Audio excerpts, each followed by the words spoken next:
Vehicle technology is advancing, technicians are becoming harder to find, legislation continues to evolve, and independent repair shops are facing challenges that simply didn't exist a decade ago.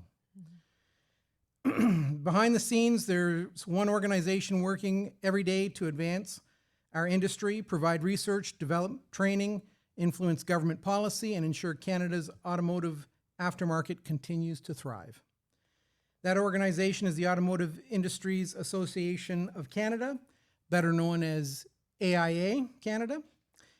AIA Canada represents and supports Canada's $43.9 billion auto care industry, bringing together the mechanical repair, collision repair, parts and distribution, and supplier sectors.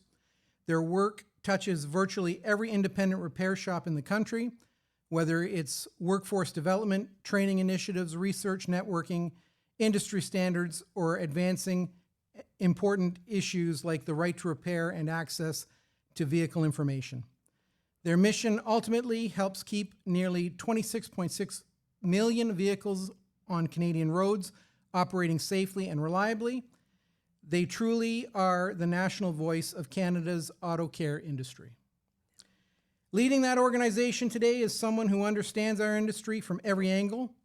Emily Chung isn't just an executive, she's a Red Seal 310S automotive service technician, a former independent shop owner, an educator, an industry advocate, and now serves as president and CEO of AIA Canada.